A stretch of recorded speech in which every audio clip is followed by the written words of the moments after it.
Ertalab mashinangizni o'tayotganingizda yoki svetoforga kelib drive'ga urasizmi yoki sizning mashinangiz mexanikami, birinchi skorda 10 sekund zangor chiroqni yonishini kutib turgunizcha mashinangiz zirillab rullarigacha qaltirab ketyaptimi?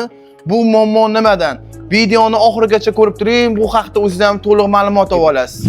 Boshida aytib o'tgan muammoni javobini aytgunimcha, siz videoga bitta like bosib, kommentariyada sizning mashinangiz qanaqa va sizning mashinangizda qanaqa muammo bo'lyapti, shu haqda to'liq va aniq yozib qoldiring.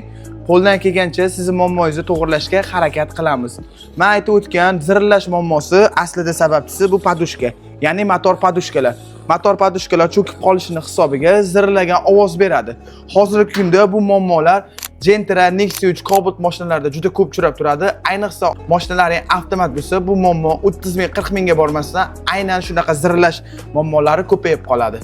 Agar sizda ham xuddi shunaqa muammolar bo'lib turgan bo'lsa, Avtovixga murojaat qiling. Siz ishlaringizni sifatli va garantiyali qilib to'g'rilab beradi va bu videoni mashinasi doim zirillab yuradigan o'rtoqlaringga jo'natib qo'yish esdan chiqmasin. Aytgancha, profilga obuna bo'lish ham esdan chiqmasin.